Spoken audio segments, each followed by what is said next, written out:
Oh, hey, I think we're back. Okay.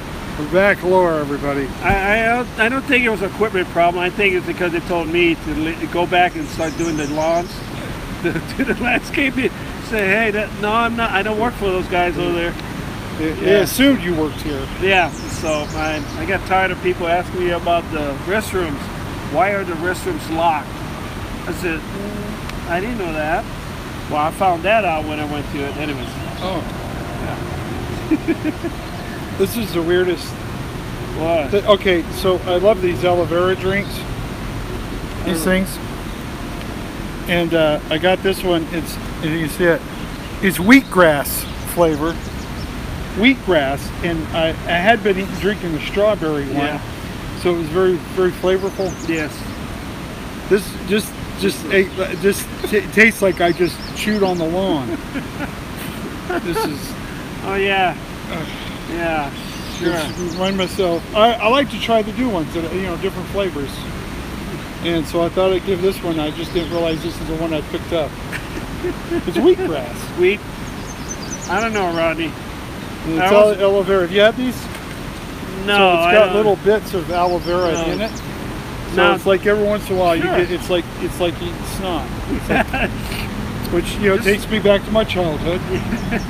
just I don't know if people can do it. I mean, you've done it, and oh yeah, definitely swing up. Cheers, everybody. There we go. Anyways, I'm here with Rodney Norman, and we're up in Provo Canyon. Is that where we are? Yeah, we're Nuns Park, which is across from the Briarville Falls. So we saw birds going around. We have a river over here. So hopefully you can hear us really good. I think we got a good... There's people all over the park, walking, riding bikes, and just enjoying the outdoors. Hey, I told you that I went to the... I know each other.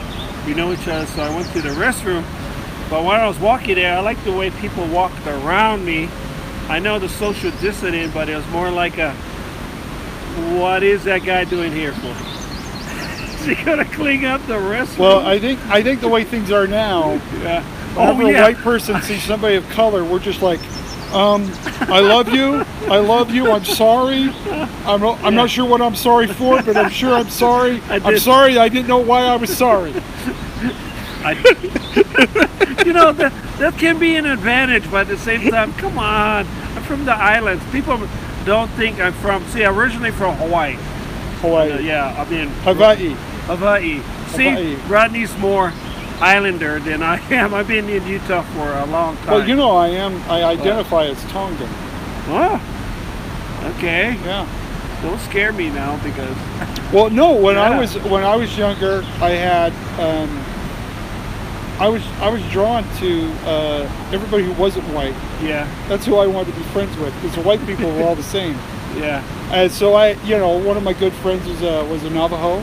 Okay. He was actually Ute, I think. He's Ute. Yeah. And Jason Wyaskett, he was a cool dude. And then there was a bunch of Samoans and Tongans in my ward. And I used to just, Sione was one of the guys, and I used to hang out with them all the time. And so I just decided, you know what, I should have been born a Tongan.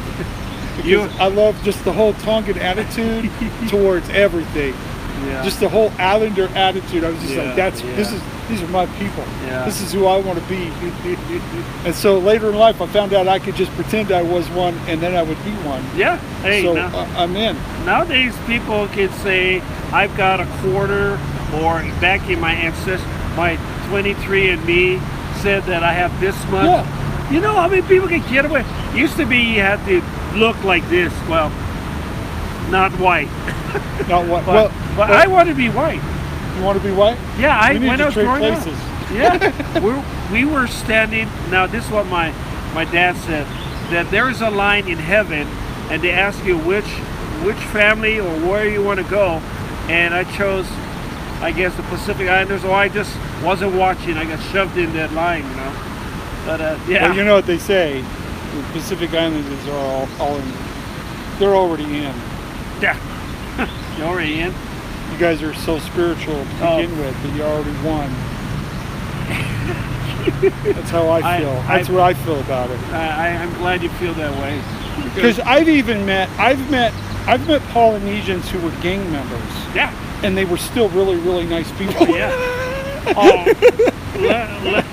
let me tell you, my brother was in a gang, and the thing about it, I remember going to drive to pick him up. The reason why, the police officer said, okay, we're going to contact your parents. And he just hum and grunt about it. But they said, okay, well, we're going to call, your father. I said, thank goodness. He goes, I don't get it. But then I realized my mom was the one. My mom was the disciplinary person. Oh, yeah. But Rodney, you know that I'm not full-blooded Hawaiian. I'm half Hawaiian, half Filipino. So my mom's the Filipino, this little 5 foot whatever woman. And my dad was like almost 6 foot, almost 300-some pounds. And huge man. But we would be afraid of our mom mostly. Oh yeah. I mean, you've seen, the battle armor, the battle axes. I forget what they're called. There's an actual name. The war clubs and stuff from the Polynesian Islands. Yeah. None of that compares to a sandal in the hand of a Polynesian woman. Yeah. There is no force on earth that will compare to being hit by a sandal. Yeah. Now, coming from a Polynesian woman. Now, I said my mom's Filipino, from the Philippines. My dad met her when he was in the army. Okay, we won't go talk about that right now. Yeah. Anyway, but she is very island thinking. Not only that, I think Filipino women, or Filipino moms to be specific, it's like any Latinos out there, Mexicans, Spanish, same thing. We're trying to make this more interactive and actually get on.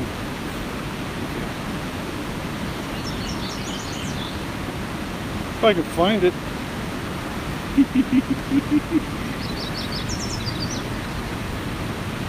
If I can find it.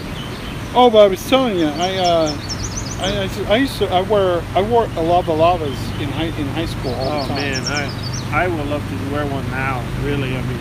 It's still. Just to represent. Oh yeah. Because I fell in love with those things. Oh, you were a tough kid back then. I played football. Yeah, that's what I was going to say. Well, I practiced football and had really good seats for all the games, for all the home games. I was a cosplayer football player as well. That's what I was in high school. Hey, just because you're Polynesian or half Polynesian or whatever, doesn't mean you can play football. I cannot play a lick. I try. Or did you ever know Coach Kapoo, Bobby Kapoo? Yes, he's good friends. Yes. Okay. But he's did he pass on? Yeah, I think he's passed on. But I played at Tint View High School, and he was one of the coaches or whatever. And I had one day where I had to go. I was running around with him, right? We were just. I can't even remember what it was, but there was like a week where I was just hanging out with Coach Kapoo for a week. Yeah. And one of the days, he's like, we're driving around. He goes, "Hey, you want me, Coach Edwards?" That's the way. Are we recording? We're not. Yeah, we're recording. Oh, we are. I'm sorry, I put my mic down. And so, and I'm like, no. And he goes, well, come on, let's go over there. You got time? Yeah. I'm like, yeah, okay. We go over there.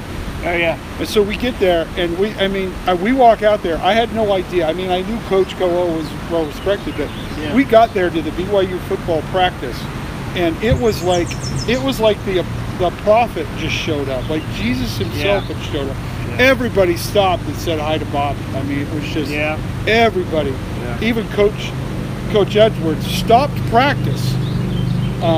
So that we could walk over. So he's like, hey, everybody stop. And so we could walk through. So we didn't have to walk around to go talk to Coach. Yeah.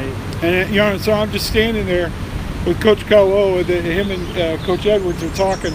Yeah, Bobby. Like good old friends. I mean, it was amazing. That dude knew everybody. Yeah, he was so cool. He was just the coolest dude. Yeah, it's because there was actually the two coaches from BYU and U of U who developed, they called that the Polynesian connection for football. Oh, yeah. Ron McBride was actually the first initiator of trying to, get more Polynesian kids, because he went to not just Hawaii, went to Samoa, Tonga, Fiji. Yeah. And during that time, just to watch their programs, he went, these kids are mean. They are like animals, but they're so humble and so respectful, They're very coachable. Yeah. They'll listen. They'll do what you tell them. Not only that, because Ron McBride was from the big island across the ocean. And he said if they can get off the rock, where they at, that's what we call it. Yeah. They can play football really well. They can be asked to come over. And that's the reason why I came to join the military, so I could get off the rock. Yeah. But anyways, then Lavelle Edwards and them hooked up, and they said, hey, we got to recruit these kids. They're really good. But at the same time, because of the church and a few other things, is that they knew that that's the only way they can get out of up their life. It wasn't bad. It was just that they just had what they had. Yeah, it opened up a lot of opportunities. I mean, for early on, you Vaisakahema, and the Hemulis. I mean, and just Brian and I, not only did it open up because they were coming to Utah, Utah State, and BYU. Yeah. But when other programs were seeing them, they're going, then all of a sudden they started recruiting from the islands as well. And so now you see, Polynesians are, in almost every major program. Yeah. Yeah. Especially with the pros, Junius Seau. That was tragic. Yeah. So, what incredible person. Oh, yeah. Amazing. I met him during the time. He said, you're the funny guy. Oh, that's cool. Hey, you're the funny guy. That's all I needed for life. Junior Seau called me funny. I'm done. Yeah, it's not saying... It's all downhill from this point. Saying that, hey, you're the funny guy. Not like saying, you think you're funny, huh, guy? Maybe he was saying that, and I missed... Hey, take it. You know what? It was your memory. You can interpret it however you want. Yeah, and I was working at the 7-Eleven. That was on 9th East. Okay, how many blocks away from the campus, Brigham Young University. Yeah. And I worked graveyard shifts. I was trying to get my stuff together for school, get money, brand new married guy, type of thing, one kid. And remember the 1984 champions. The greatest year of college football ever. Yeah. Anyways, they came, Brian and I and Brad and I, and forget the whole football, they call it the 50-50 line. It was 50% Polynesian, 50% white. And that's what they call 50-50. And they came in to show me the ring. What they got, look, check this out, brother. Check it out, man. Look, see, national champions, brother, 1984. So what we get for free? Wait a minute now. I work at the 7-Eleven, don't mean that, oh my gosh. Hey, let me get you guys free stuff. No, but they were kind of joking. They got over. They wanted to show me because at night they would come over, late at night they couldn't sleep, and they would come over and hang out at the 7-Eleven on 9th East. Now the 7-Eleven is gone, but the same, I guess it's a building or location is now run by some taco stand, taco something. But I worked there for, I forget how many, 4 years. But yeah, all the guys in football would come down there, hang out. In fact, someone had a house in the back of that all of them, they had like 6 guys living from BYU, was BYU approved. But I can tell you stories, man. But that was so cool when they came to show me. They came out to show me, hey, see, that's one of the things. You gotta. That's really cool, though. Yeah, but they came and showed the rings, and I went, oh my gosh, I said, yeah.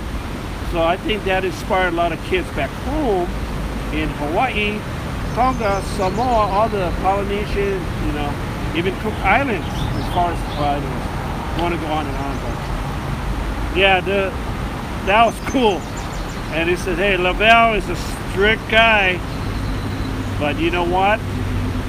He's so tight. He's like, we're his boys, his family. So that's cool. So when did you come to Utah? In Utah, I can tell you the date.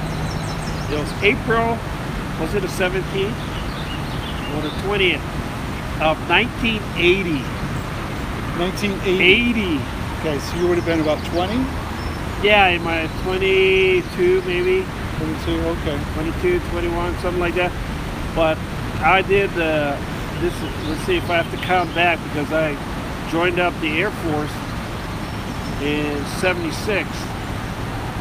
So how many years? Then I went into the reserves at Hill Air Force. Well, anyways, long story short, April of 1980. And you know what? I was doing stand-up. I'm not saying because look at me, no. I was doing it when I was in the Air Force, in active duty down in California, Southern Cal, San Bernardino Valley. We went down there, and there was the, I guess you said, a comedy club called the Comedy Store. I went there. Never heard of it. I know, me too. What? Sunset Strip, the original. Is it still around by chance? Yeah. Oh yeah. Anyways, besides that, I came here and I said I gotta go to school. I applied to go to Brigham Young University. Went one semester. There's a long story where I ended up going to the U. So we won't go there. Yeah. Well, you're still a U fan, right? Yeah, I'm actually, you know, everybody says my kids all went to BYU. They all went and got a degree from BYU, but they didn't go to the U. So it's kind of a weird thing when I go over to the house during football season. You know, yeah, whatever they call that, the class. I can't remember. But to me, the Holy War. Yeah, the Holy War. The biggest thing about it, just that I think it's so cool, is that, you know, Utah, no matter whoever they play Utah, when they say Utah, the state of Utah football program, the college, university program, whoever they play, I'm on their side. You know, not the guys against BYU being against the U, but the BYU or U of U, because the programs have, you know, they used to make fun of BYU and the U. So how come you got this junior JV, the guys playing us? Now it's like they're a threat, which I think is the coolest thing. Good represent. Yeah. So, and by the way, I'm not a big football guy in such a way. I know football. I tried playing football. I'm too small. You see those Polynesian boys? I mean, you're bigger than I am. I'm slow. I was a runt. I don't know. No, I was getting into playing rugby back in high school at BYU.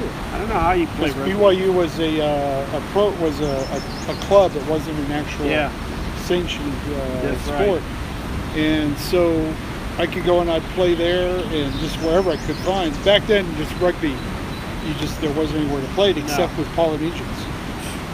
And I'll tell you what, boy, you learn really quick about getting out of the way. Yeah. If you know how to play rugby with Polynesian people or guys, even the girls. I mean, not putting on my ladies, man. The sisters, the alright sisters. No, I mean, hey. We'll stop there. Yeah, we'll stop there. Okay, thank you. I've come really close to. I just think Polynesian women, I think, is some of the most beautiful women in the world. Yeah. They're just. I love them. Love them. Just don't get on their wrong side. I had. I never told you this. What's that? When I was in Marine Corps, Okinawa, there was a sister missionary who was a Maori, and I didn't court her in any way. I mean, I was just, she was a sister missionary, and nice to her like I am, everybody else because I'm a nice person. But I was sitting there one day. I was talking to the male missionaries, and we were talking about the sisters for some reason. And I had just mentioned that sister in particular. I said, she's just absolutely, they were talking about how tall she was. Yeah. She was like my height. Wow. Okay. For a woman, anything over 5'8". Oh yeah. Really tall. Yeah, my mom was. So here she's, about 6 foot, and then she'd wear these heels, put her at 6'3", 6'4". Jeez. And I thought she was just absolutely beautiful. And I just mentioned it to him. I think she's absolutely stunningly beautiful. And she could be a model because of how tall she is and just perfect. And I didn't mean anything by this. Yeah. Right. Other than just she's beautiful, because I still had my fiance Tressa back in the States. Okay. I wasn't available. Yeah. Right. And I guess they told her that I said this, and she was like leaving off her mission like a week later. Oh boy. And she, once she got off her mission, she got all my information, and she called me, and he started writing me letters. I told Tressa, I said, well, if you weren't there, I'm telling you, I probably would have married her. I tell you what, that's the one thing about Polynesian women. Hey, they when they fall in love hard. Oh yeah. Oh yeah, they're very passionate people, and it's not like, we'll have, and my dad said, we'll play around for a while. No, you're the one. I want to be with you. How serious you are. You gotta tell me. And if you're gonna play a game, don't want to get them on the bad side. That's why I said, make sure you let her know. No, I'm not interested. And be good about it. But if you lead her on to drop her, man, I tell you, not only, see, this is the part I think not only would you get her mad, is get her brothers, her other sisters, You good? Yeah, just checking. Okay.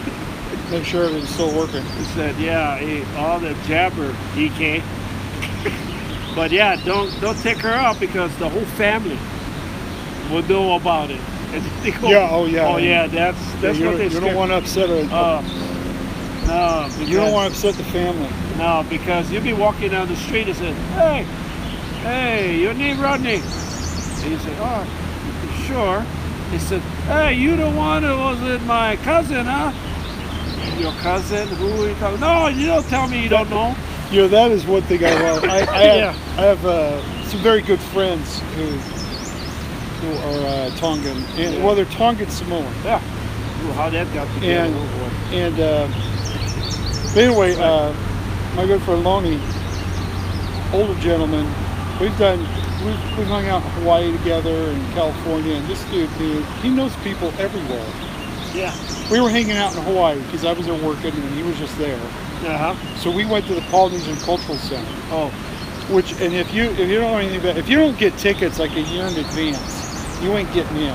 This is it is tough to get tickets for this thing, because it's a dinner and a show, and luau, and they represent basically every island, every culture in Polynesia is represented in this thing, and it's magnificent. It really is probably the #1 luau in the world. Oh yeah, it is. It's just amazing. Oh yeah, definitely. But getting tickets is a thing, you're next to impossible.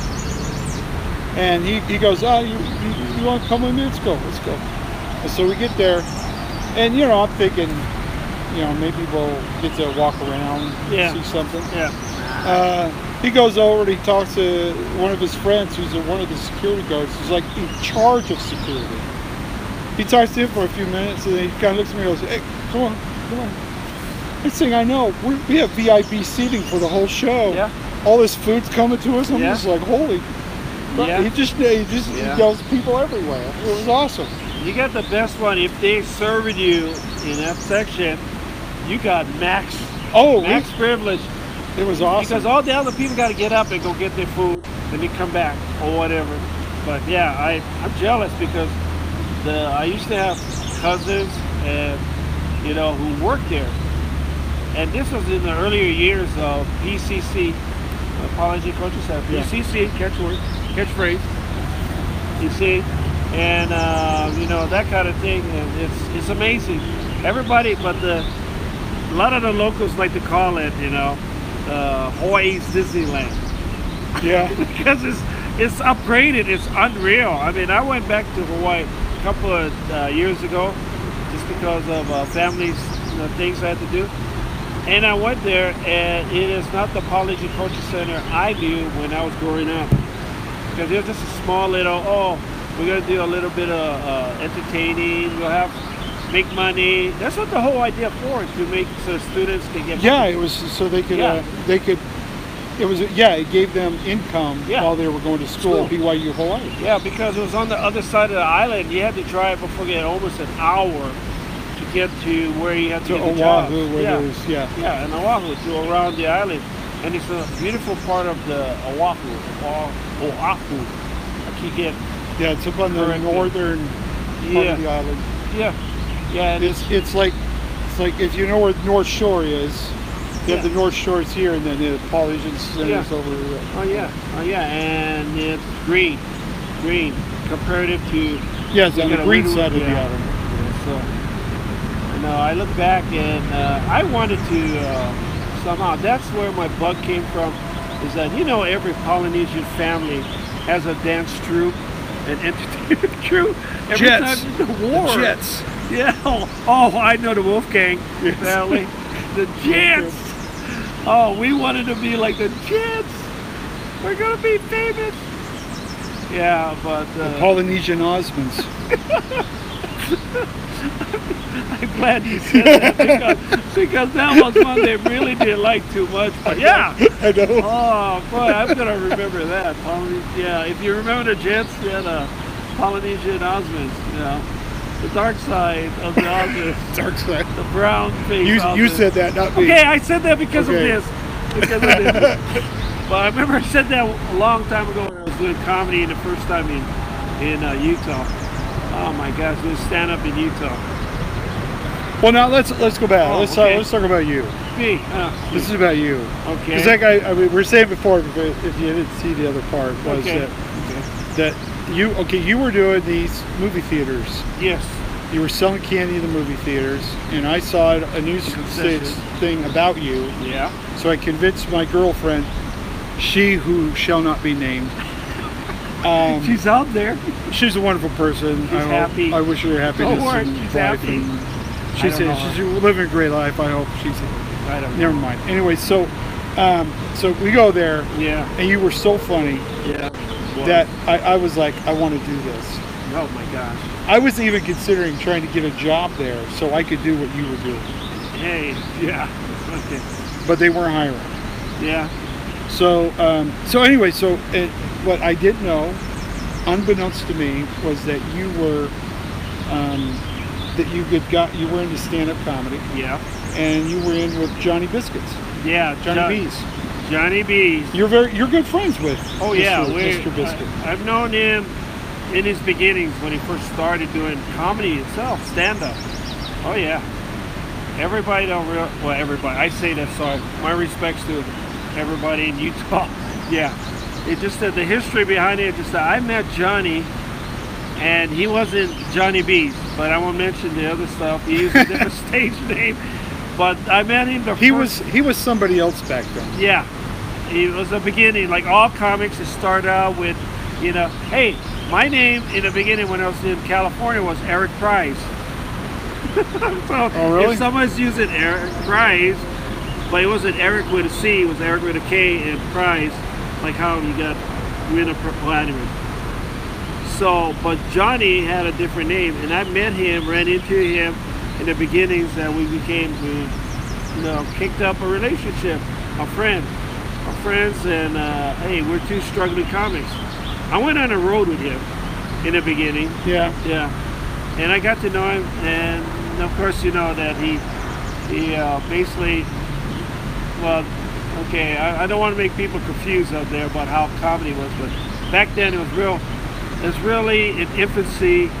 What a word, infancy? It was the baby. There was an emphasis. Yeah. It was like, it was just born. nobody didn't know what to do, and comedy was zooming in the 80s. Oh yeah, there my were clubs gosh. everywhere. They were popping up in every pizza shop and Yeah, bar and yeah. hair salons. I mean, there were What does some clubs comedy everywhere. How you Well, did? there would literally be 3 or 4 comedy clubs in a town. Yes. Oh yeah. Oh yeah, and it would be, and it wasn't in the beginning run very well, but then after a while, people who were, I feel, were really serious about knowing this is a business, brought it to the point where, oh yeah, we could make money here. You know, really. Yeah. And Johnny B created Johnny B's down in Provo. Yeah, It's that on was 300 South or downtown Provo. Well, yeah, because it was in one of those old historic buildings just off Yeah. of University. Yeah. University and Center almost. It was like a second story. Yeah. Yeah, that's the first one. Yeah, that was the first one. It seemed Yeah. about maybe 100 people. Yeah, it was kind Wasn't of very big. Yeah, it was kind of a weird setup, but he was smart enough to understand, because of his background with performing as a comic himself, how to set up the stage and lighting and Yeah, which I finally it's not like right in the corners where you're gonna perform. yeah. You know, but he made it so you are there to perform. You're the focal. Well, anyways. And That's then me. he got this old. It was like a warehouse or Yeah, something it was over on 300 and Yeah, it was. with Freedom Boulevard. Okay, now. that's the one. Yeah, yeah. That's where the real Johnny. magic. That's Because what- they had the big stage. Oh, It was a geez. big room. That's where I first performed at Johnny. Yeah, Exactly. yeah, that's right. That's right. I remember that, you know. And that used to be a garage, a car fix up whatever garage, and he took it from there and made Johnny B's, the comedy club. Now that was good, because then there was a real comedy club that you could have connections, not just you just being in front of your friend's house or garage and just, hey, Yeah. how's everybody doing, you know? So, God bless you, Johnny, wherever you are. Wherever you are, Johnny. But no, he really Yeah. he brought he really was the pioneer, because there were other clubs. There was Yeah. cartoons and chisels. Oh, jeez, yes. Remember those? Oh, bringing back memories. Down in Salt Lake City, there was the comedy, Comedy cafe. Connection. Yeah, and there was one. There was there was several. I mean, There was Guys. a place like Dave's Comedy Club or something like that out in West Valley. You remember hearing about? I've done several gigs there. Yeah. It was a weird room. It was like a long hallway, but it was this guy Dave. He renovated the car wash. It was an old Oh, it was car a wash. car wash? 3 stalls. He broke down the walls to the extent enough, so structurally it was a box. And at the very end of it, it was just weird. But Dave made it. It was a steak club and like that, you know, private A club. steakhouse kind Then he of. decided, hey, why don't we have call it a comedy stop? Comedy, that's what Yes. it was. Yeah, okay. And I've done gigs there. I hosted at that place. Oh my gosh. Thanks, Rodney, for bringing back memories. Well, I never performed there, but I remember when I first Yeah. started doing comedy in Yeah. Utah, that was one of the places they would talk about. Yeah, it was really good. It was almost, he had his own little booth in the back that was higher up than everybody else. So if you did good, it's just like Johnny Carson, he'll give you the thumbs up, Yeah, and you cool. would come over and sit with him, and he'll buy you dinner, talk to you, and say, I'll have you back next week. That kind of thing. So I was there. I guess he liked me because he kept telling me. But then I realized the reason why he really liked me is because every year he did an annual deep sea fishing cup challenge, and he got the biggest swordfish in 1970 something. It's up on the rack behind him, and he won the championship. So he puts it up there. You can see it, and he'll point at it. He had a cigar. He's like one of those club guys. Yeah, you know, I really think you're great. You know, you're funny. I like that thing about I'm a jalapeno. Okay. That's an old running joke. That is so old, but I love it. It's just me. But yeah, the comedy club, and there was a Oasis, the comedy Oasis in. Let's see if I can get. Sorry, folks. Downtown Salt Lake City. No joke. They had it Saturday nights. The Comedy Oasis. They had the bar area. They called it the Comedy Oasis. Okay. But they had it was the Marriott on the corner. I forget what it's called. Still, they don't have it now, but the bar is still there. But they should resurrect that thing. But it was Wow. And the only way now get because of Utah liquor laws, they had to have food, free food. Oh yeah. Before you can have drinks. So the headliners, when I hosted or featured, they would make fun of that. So we don't have it anywhere else in the country or in Utah. Yeah, Utah's been through some weird alcohol laws over the years, but the weirdest one was during that whole club. You had to be a club. Club card. You had to join the club to be able to go in. Yeah, to get a drink. So I was like, just to do comedy, I was a member of like 27 private clubs. Yeah. Oh, that was ridiculous. But the heyday, I think we can call it the heyday or the time of stand-up comedy, what I saw when I first came here. Oh yeah, in Utah County there was nothing. So I went, oh man, where can I go perform? So what did I have to do? You create. That's where the theater thing came back. Make your own, man. I just, bam, I could do this. Yeah. And they were making money. $200 at least a night every time when I went out to the theaters. Now you got to realize there was actually 4 theaters in that one complex, so I had to go. Yeah. I hit them up, $200. Then they even gave me an assistant. You thought they'd give me that? This is me talking as a guy. Instead of having this one good-looking BYU chick attitude, whatever, guys. They gave me the best, hardest worker girl there. She was basic. I mean, I loved her, and I remember, but she would hustle. I said, I need an order of large popcorn, large drink, and hot dog, She said, got it, EK. Come back with bing. Because I didn't have it on my card. Sweet. Because I couldn't have all that. Found out I wanted it to be fresh and hot and ready and nice and cold drink. And everybody said, man, this is great. The service you get. So you guys talk about curb service? I started up before that. Seat service, excuse me. But I could work on my material as a comic. Fun. So you've seen. I mean, what do you think? The comedy scene now in Utah is bizarre. Yeah. For one, there's just a lot of people doing it. Sure. I mean, I remember, late '90s when I was early 2000 when I came back to Utah. Yeah, but you were hosting. You were running. Yeah, I started running my own shows. Yes. With Jordan Commons. And then we meeting Keith, and then we started Wise Guys. Yeah. I think Wise Guys was really it created the golden era of comedy in Utah. Yeah, it did. Because all of a sudden we had a real legitimate full-on comedy club. Yeah. With A-list comedians coming in. Keith knows what he's doing. He does.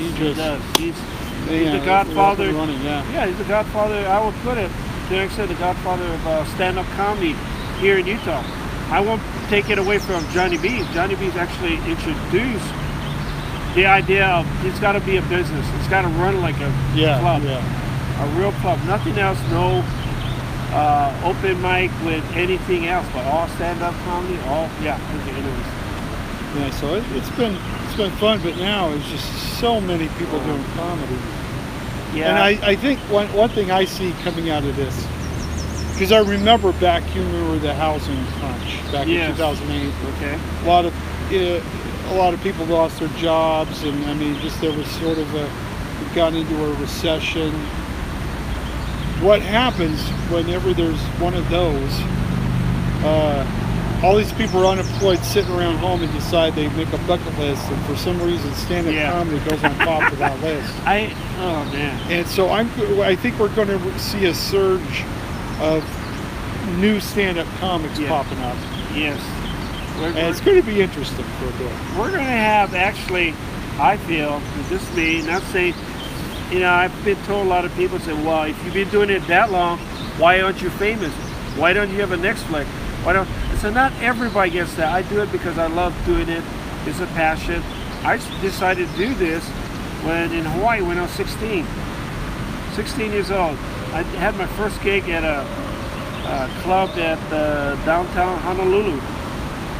I don't know if I was old enough to be there, of course, but the whole idea is this. We good? Yeah, I'm trying to pull it up so I can, if people respond, I can talk to them, but I can't get it to come up on his phone. I just keep getting, all I get is stuff from Andy Gold. Oh, no. I love you, Andy. You know that. No, it's just my whole phone is just all Andy Gold. Yeah. I don't know what's going on here. Nah. I got good signal, but for some reason Facebook's not working, so. Facebook. No, I have a few ideas about that. But anyways, the whole idea is that a lot of them, you're right, they have a bucket list. Hey, I could try that. Look easy. I'm funny around my friends, and not to diss or to make like, you know, oh, I'm better than you. No, I'm not. I say if that's what you want to do, go for it. But go with the idea that you understand it's not easy to be a really good comic or be a product. It's like anything. I always put it this way. Would I pay money to see me? Would I pay money to see me? That's my mantra. Every time when I get on stage, am I going to be good enough that I want to pay my $5, whatever it is, to see me again? Yeah, would I pay to see this? Yeah, I said. So I always evaluate myself. You know, the woman I'm married to now, my wife, Sheila, I have to say that she takes a lot of crap from me because she has to listen to a lot of my recordings, especially doing this. She thinks it's cool because I mean, someone legit, really, Rodney Norman. Yeah, it's serious. It's just that we're really hard. We get real moody. You know, a real comic does. It's not. You don't have to be depressed, I think.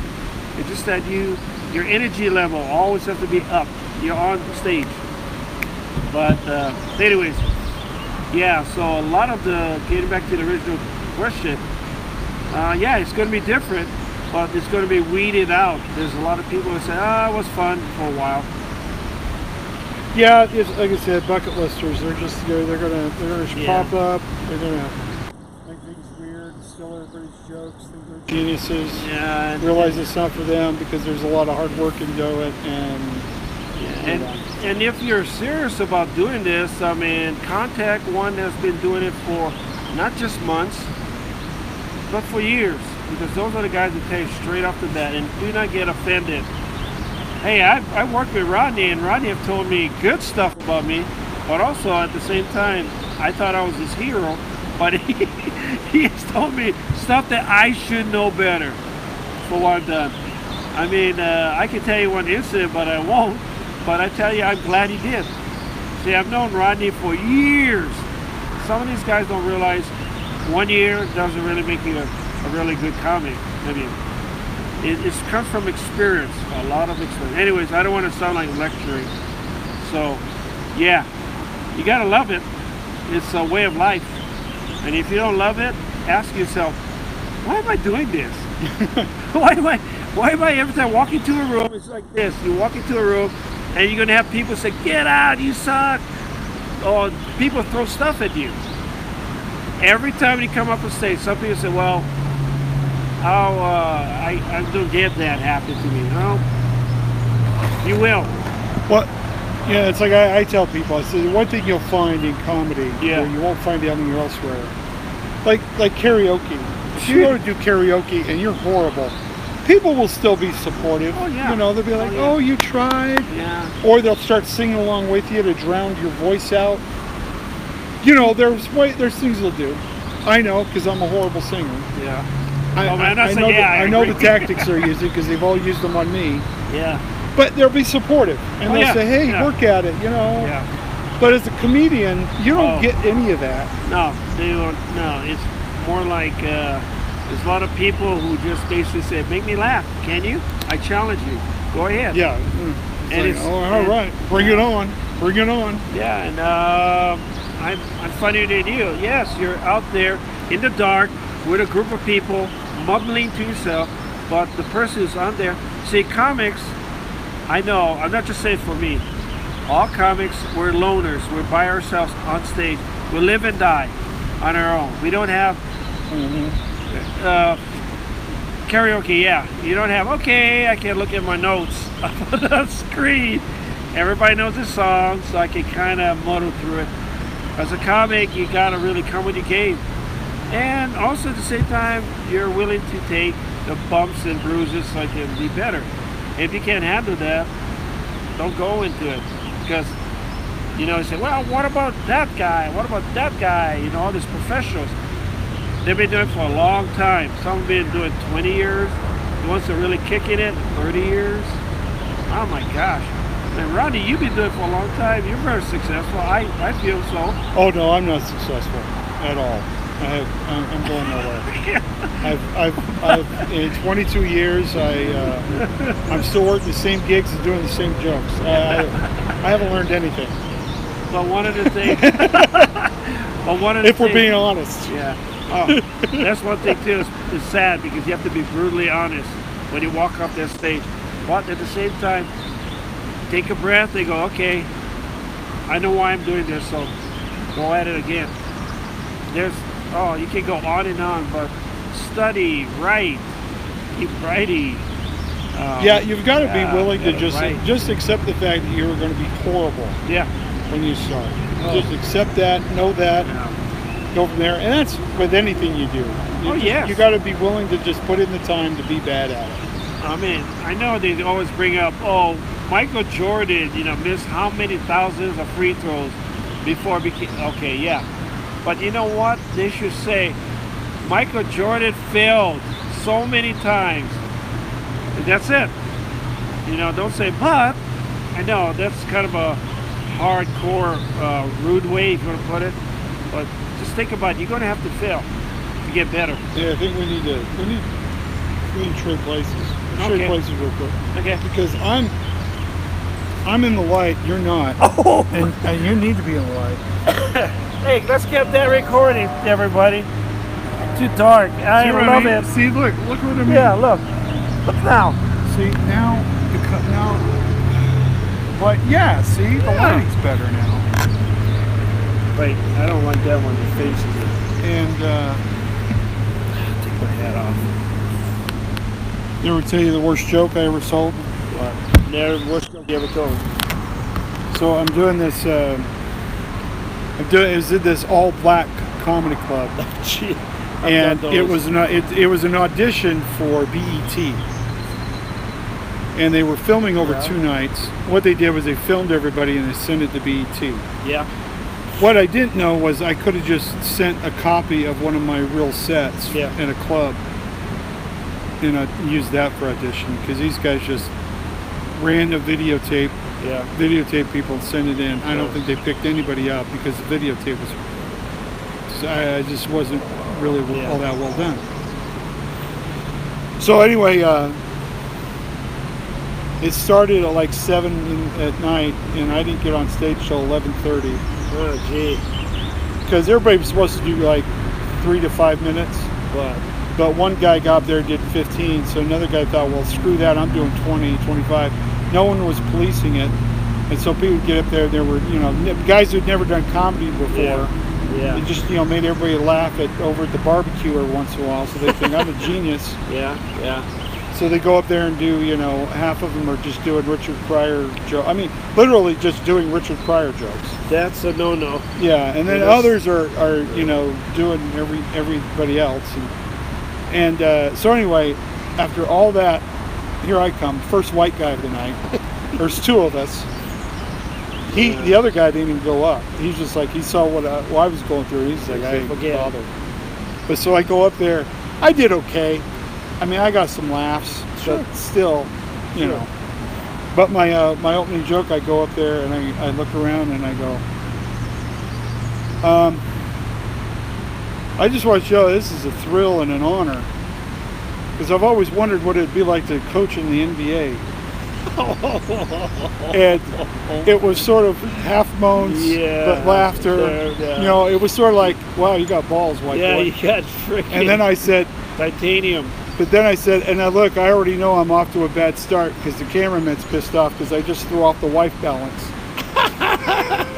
No, that's good. I like that. And I like that, in fact. and then I just, I did my silly jokes, and it was fun. People were high five me and shaking my hand, say, "Oh, that was pretty good, white boy." And I go and when I get ready to leave, the bouncers really liked me because I've been hanging out in the back room with them anyway. Yeah. They escorted me to my car, got me in my car, and then they went out and stopped traffic both ways. Oh, really? To help me get out. And I'm going, "What's all this about?" And they said, "We like you, white boy. We want you to get home." Oh, man. So that was fun.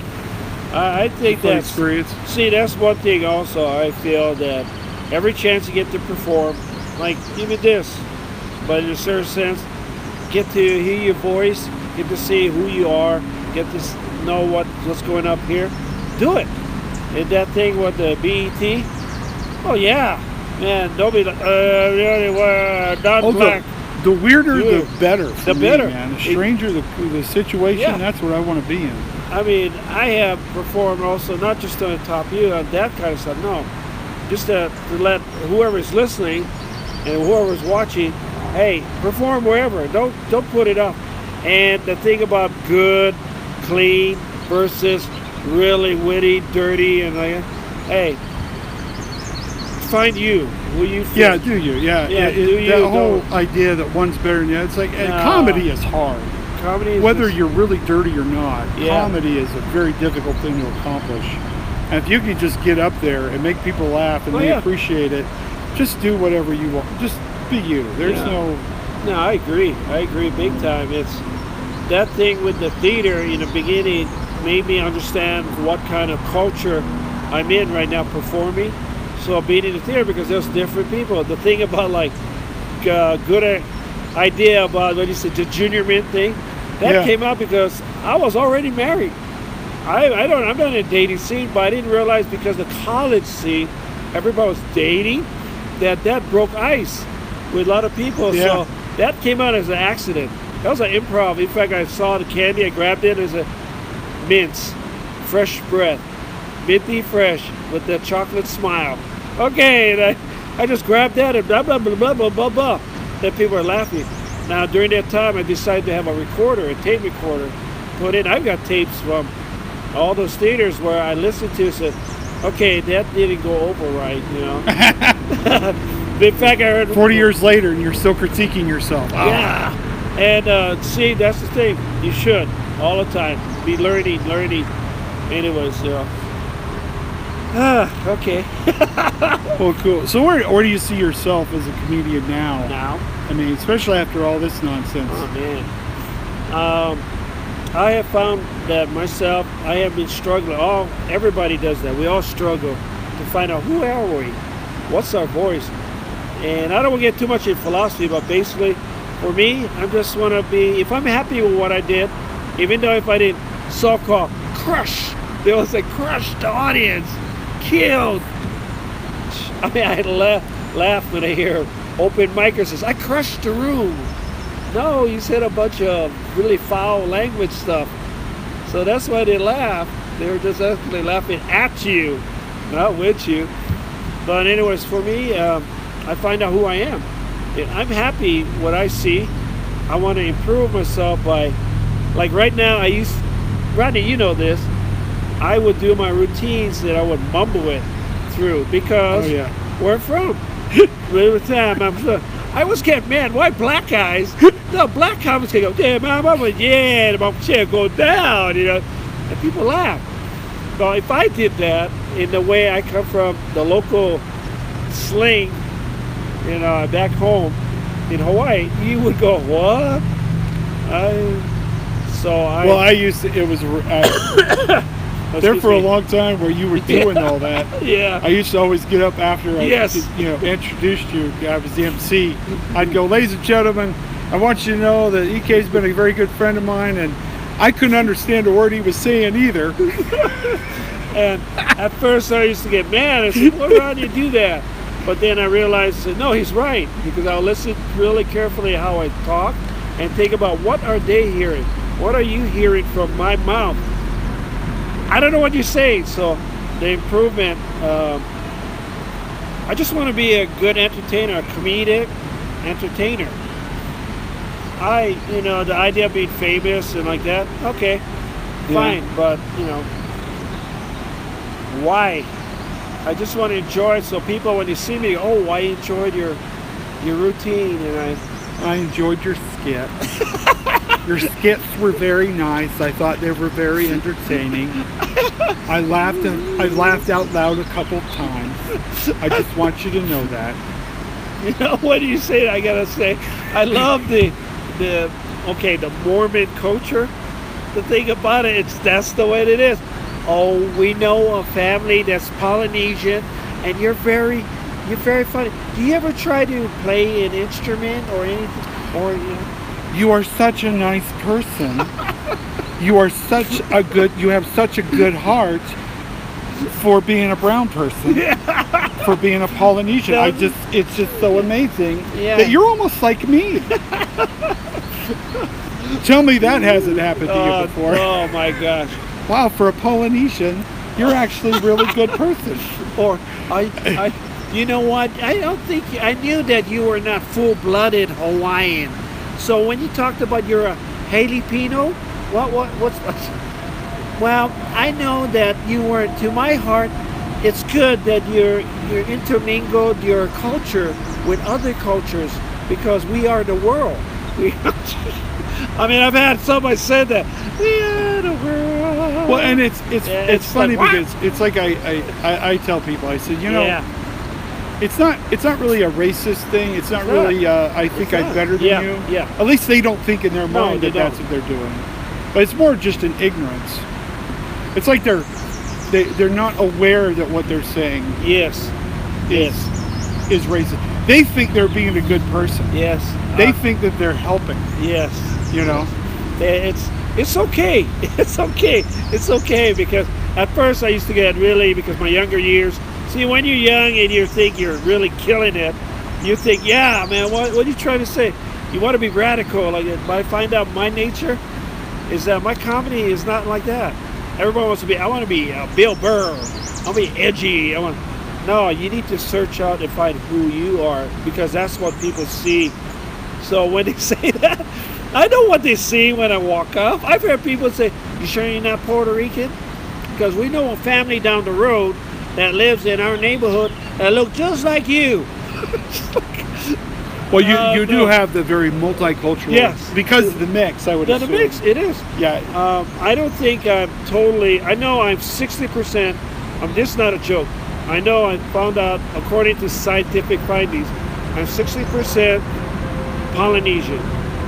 I'm actually, they got a 30%, something like that, Asian, Filipino mix. But then there's get this, folks, when I told my brothers and sisters, they went and searched. But we had kind of idea that I'm a little bit of black and something else. Black and maybe Indian. Doesn't matter.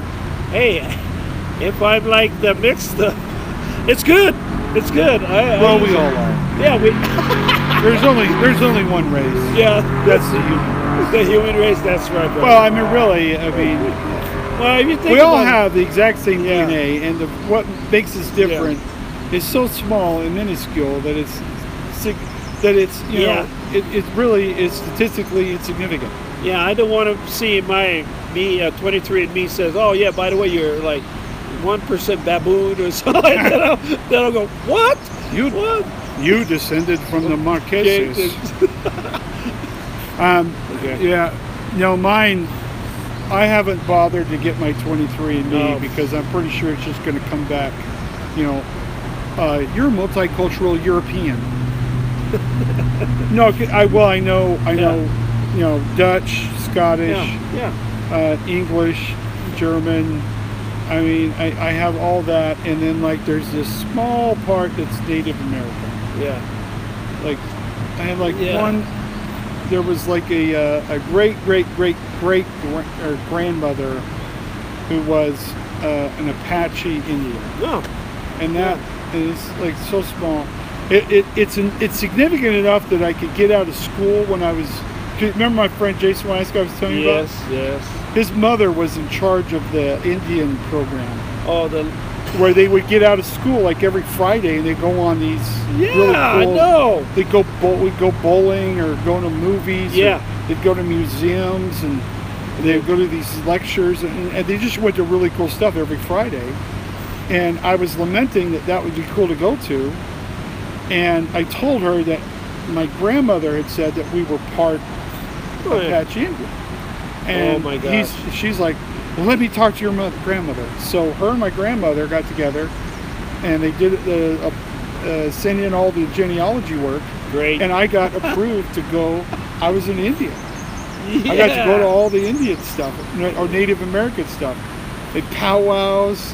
It was the best. I just loved it. I loved it. It was just the coolest thing because it was like to see you there. I got to hang out with the Native Americans. This is the coolest thing, man. No, he's awesome. One of us. Yeah, I'm winning. Yeah. Is that like the tracker? The movies of the cowboys and Indians where the cavalry went out. Go send Rodney to go out to check out the drill. It's like, what? That would be me. I'd be the scout. You'd be the scout. Come back. Instead of going, well, the one you have found. No, you won't be talking like that. Well, according to my deduction, they'll go, who is this guy? I don't know. But I think that's cool. Anyway, so I go back. If I could go back in time, I would go back and become an Native American tribe member, and my whole job would be to go run interference with all the whiteys. Go there. Dress up like a mountain man and go, no, you don't want to mess with those Indians. Oh, you don't want anything to do with this land. It's haunted. Oh, that worked. That haunted stuff? Yeah, I'd be haunted. Yeah. Oh, no, it's haunted. Let me tell you about the skinwalkers. Yeah, what? Yeah, I think that's funny. But yeah, it comes out, especially I didn't want to talk about what's happening now, but right now, yeah, we are human. It's crazy. Well, part of why I wanted to do this series, or just go and talk to people in strange places, is to bring a little normalcy to life, because it's so crazy with everything. That people just need to know that like life is going to go on. We're going to get through this. Yeah, we are. I mean, granted, we might digress into a civil war, and some of us might end up in internment camps. Yeah. But at some point in time, we'll go back to being normal. And and you can't let the stress of this situation, this whole thing, get you down.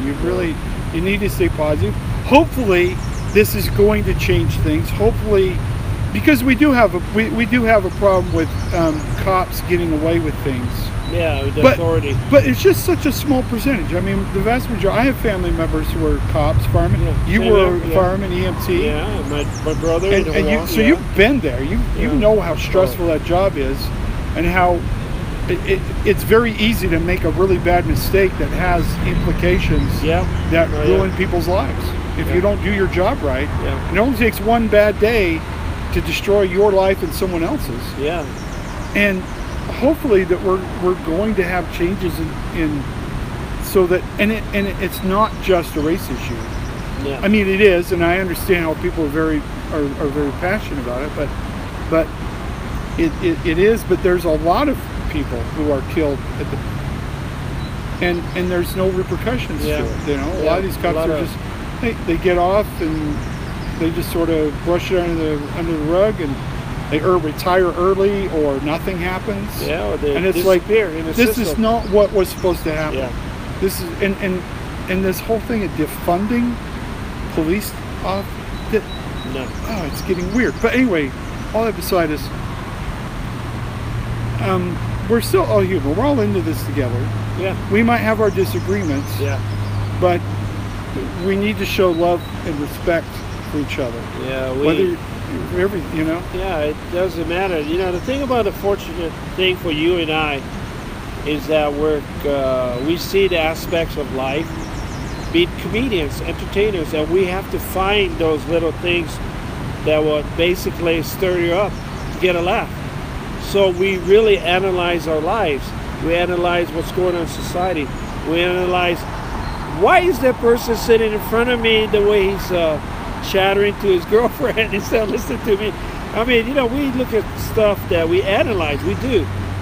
And to be a really good comedian, I feel you have to really understand yourself before you can say, okay, that person, this thing. Yeah. You know, we analyze, we're analytical look, but we have a twisted analytical look because we're not afraid to, you know, get to the point. The comics that I really worry about, and I say this because I don't want to get like that, is that we commentary. We come out and we just say, oh yeah, like we're an authority. You're not an authority, but I have a right because I'm a comedian. No, you really don't. You know, you should understand what's going on, and don't use that as a get out of jail card by going, well, I did say that. I did use that word. I did say that, but it doesn't. I don't take responsibility for it. Responsibility is not on me. It is. It still is. Yeah. It still is. Well, that's what Well, I yeah, feel. yeah. If you're gonna put it out there, Yeah. and you're gonna joke about it, Yeah. and you know it's gonna cause ruffle feathers, and then your defense Yeah. is, well, it's a joke. Well, then You maybe you should have reconsidered thought about what the joke was about. Yeah, you know, Who's this actually going to harm? yeah. Who's actually who, and what is it that you're actually making fun of? It's not the idea of I gotta be PC, watch it. No, understand if you're gonna say it, be responsible for what you say. Yeah. To me, just like the audience or somebody standing on the side of the road, and you're driving along, you're a passenger in a car that's coming along maybe 50 miles per hour to go right by the person, and before you get there, you yell something that's rude and crude, and then you go by and say, "Ha ha! I did it." No, You that suck. was wrong. Yeah, it's that. But actually, the person didn't really hear exactly what you meant. Or wasn't even paying attention. Yeah, you could say, "Oh, you're a cute-looking person," but actually, you go so fast. You go, "No, but sorry about it." Well, I have one of my latest and funnest passions right now is when people will get on there just because I'm voicing my opinion about things. They'll get on there and go, they'll call me all kinds of names and then get off, and then they unfriend and block me. So their statement is still up there, but there's no way I can respond to them or the comment. That's the drive. And it's like, you coward. Yeah. So I find the life just deleting their comments. Like, you think you're proving a point, and what you proved is you're a coward. Yeah. And incapable of having a conversation. I agree with that. And just like one thing also, when people say something in the shield of Facebook, they say it, but then I would say, and I had a discussion with another comic that way, and we see each other, we're not friends, but I know who he is. Then we go to stand-up open mics, and I said, why don't we talk about this face-to-face like adults? And what he would come back as is, oh, you want to fight it out? Is that how you people make... people? Yes, he used the term you people. Oh. And I didn't bring that back in. I just went, you people? No, I'm just saying as adults, you and I should just see face-to-face instead of hiding behind the social media curtain or shield or plexiglass, whatever you call it, I said, let's talk about it. Why did you get mad at me for that? And people, we shouldn't be hiding behind it. If you're going to make a comment like that, be responsible for it too. You're asking that person to be responsible. How about you? And that's why, like you said, I'm gonna friend you. Ha! You can't get me. La la la la la. That's right. Yeah, just no. Anyway. I mean, I don't even remember the person's name or what they said. I remember they were mad at me for some reason. It was partially incoherent. I tried to respond to it to say, hey, what Yeah. Because I like people. Yeah. I'm not confrontational for the sake of being confrontational all the time. I have my moments. But we all do. But I enjoy good spirited debate. Yeah. I enjoy conversation. I enjoy getting into ideas and exchanging ideas and challenging each other. And I like challenging myself and going into situations where I'm not necessarily all that sure of myself. Yeah. Because that's who you grow. And it just seems like people are scared of that idea. And that if you disagree with them in any way, they take it so personally. Yeah. I think because, see, we need to be, I feel also, not being a comedian, we need to be sure of ourselves in such a way that if we're going to make commentary, or even make a just simple joke, we know where it's going to go to an extent, and that we're responsible for what we're going to say, so we don't get mad and say, you're a jerk, shut up, like that to the person. No. Understand that helps us to, okay, put that in the back of my mind. I need to know more about this. It's like saying, all Polynesians, they don't know. There's a joke that I kind of really don't care about, but it's not bad. It just says, if you know what I'm talking about, those out there or whoever, is that if you have a Polynesian build a wall, you better wait until next year or it won't be as straight or won't get done, because that's the way the Polynesians work. It's like, I'm Polynesian, what do you mean by that? Then I wait a minute, you're kind of right. I still got a project sitting out there that's from last year. But I know what it is. I know the joke about it. But then when you confront the person about, what do you mean by that? You say, what's wrong? Don't you get it? No, I don't, because I don't understand. So you try to help them understand why I said that. It's not meant to be in degrading or anger. Well, it's like we're losing our ability to laugh at ourselves. Oh yeah, we can't laugh. Like if someone tripped and fell down, remember, I have to say, okay, if I see someone walking and they trip and fell, the natural reaction would be to laugh. Oh my God, because you feel bad. What happened? But then at the same time, you feel remorse and I should go and help that person to stand up and say, you okay? But some people, they laugh and they don't do anything about it. But then they see you laugh, they go, hey, why did you? Hey, well, it's like, I guess if you could use that as an analogy, the old school way used to be if somebody tripped and fell, you would laugh, but you would help them up and hope they were okay. Yeah. And they would laugh with you. Yeah, with you. Yeah. Now, people see someone fall and trip, they don't laugh, and if they see somebody laugh, they get mad at them for laughing and saying, you're the problem. Meanwhile, they ignore that person for falling down. Exactly. That's what I try to drive. It's like now all of a sudden, hey, let's make this about me. Who's laughing? Hey, how dare you? Yeah. How dare you do this?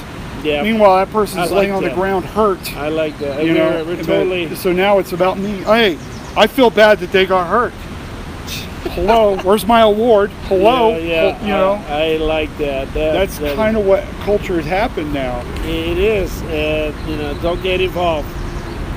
Don't get involved. You want to get involved. See, so we're not really want to be responsible for someone else to help them. Because don't get involved. I just want you to acknowledge that I feel bad. You just on a lighter mood. In your routine, you have a joke about that. I love that joke because it's true. It just about explain what you're talking about. And I'm not going to do it. I'm not going to hack the joke, but it's about somebody on the road with their car broken. They broke down or something like that. And I like that. It's a good one. It's a signature Rodney signature joke. It is.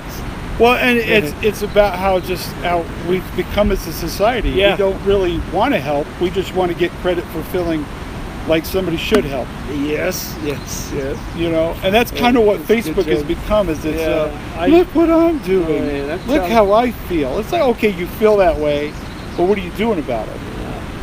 And I'm not trying to point fingers. I'm just as responsible for falling into this trap myself. Where we think that if we posted something on Facebook that we've made a difference. It's like it's going to be read by 7 people.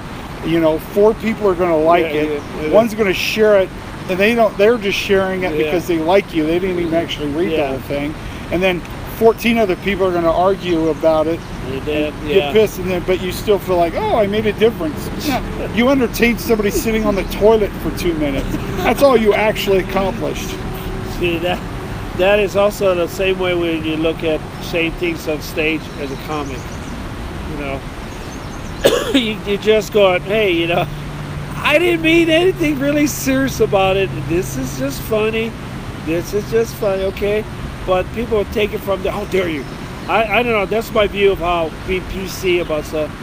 And I have used the I am a colored person card or pass, like I'm hanging over my neck or colored person, colored person, you know. But it's stupid. It's stupid. You know, I mean, how long? It's kind of, you really can, and I've seen it done. Yeah. Where people will use the race card as to get privilege. Yeah. And Pass. I mean, we all talk about white privilege. Well, there's also minority privilege. There is, big time. And if you don't think it exists, you're out of your damn mind. No, it's. I could get in a heated argument, not with you, but somebody about that, because that is truth. That is so truthful. Well, I mean, you've probably experienced it. I've seen people do it, and I'll be honest with you. Yeah. When I was younger, I fell into this trap where you go out of your way to be nice to the colored fellow. Yeah. To make them feel part of the group. Yeah. Yes. They'll, you know what I mean? So it's like, and it's a weird, because it's this strange thing, because it's like I really want you to be a big self. I don't want you to feel like we're ostracizing you, but you go overboard. Yeah. in making you a part of the group that it's like, okay, now that was just weird. You know. Oh yeah. And I've seen Utahns fall into this trap. Oh. Dude. All the time. Yeah. And they mean well, and they may not consciously be aware of what they're doing. True. But it's a strange thing, and I see it in Utah. Oh. I say in Utah you aren't really going to get, and I'm sure you still do anyway, but you know, it's not so much you get the bad stares. I'm sure occasionally it happens. Oh yeah, you do. But mostly you get the so glad that you're here. Or I have a neighbor who's like you, or some Polynesian. I have a niece who dated one of you. Yeah, you're one of you. I have stories I can tell, but it's okay. I used to get like, oh yeah, what I mean what? But then I realized, no, I'm the one perpetuating stupidity further, because I'm just like, okay, that's their way. They're not sure, but they want to. Hey, okay, are you okay with me? I'm okay with you. Okay. Yeah. But, you know. Well, and you know, it's funny. I think there's also what we had. I'll tell you this story. I don't know if I've shared this before. What's that? I was going to Springville High School, and my senior year of high school, we had a transfer student came from South Africa. I'm sorry, I laugh at the transfer thing. Yeah. Now, if you remember back in the 80s, that's when apartheid was big and strong. It was. Yeah, and scary. And so this kid comes into school. He's obviously, everybody knows who he is, because he is the only black guy in the school. And I didn't have any classes with him. Yeah. And I would pass him in the hallway a couple times throughout the day. But he was by himself. No one was talking to him. Yeah. And I thought it was weird that no one was talking to him. I wanted to know what this guy's story was. Yeah. I'm like, you know, why are you in Springville? Oh yeah, no. What's going on? What's going on? Away, What happened? And so I hadn't heard anything about him. So I just one day at lunch. I just went and sat next to him and said, hey, can I sit here? Sure. And he said, I introduced myself. I said, my name's Rodney.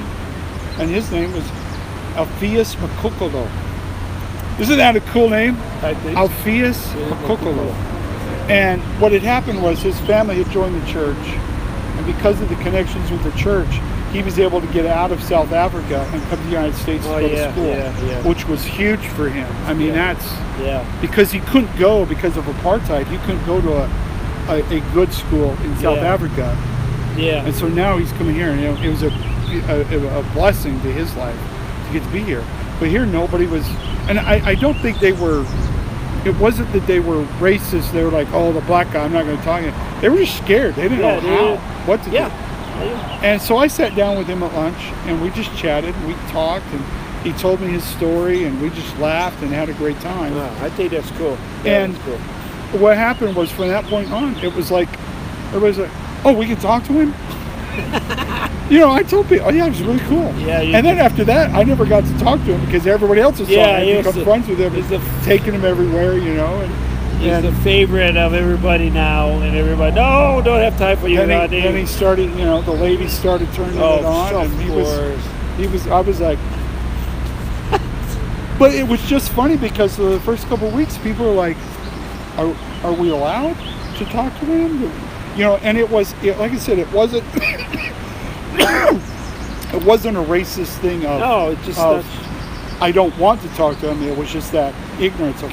I don't know if I can or if I should or I look stupid or I can't speak his language or I know. Yeah. When we went to, my dad was in the Army, and as a family, I'm a military brat. Is that we got transferred from was in California, but we got transferred. It's a long story how we got there, but we got transferred to Fort Leonard Wood, Missouri. Oh boy, I tell you, have a dark. That's culture shock, regardless of who you are. Yeah, I remember walking to the branch. It was an award on a branch. The first Sunday, us dark people. We just got from the island.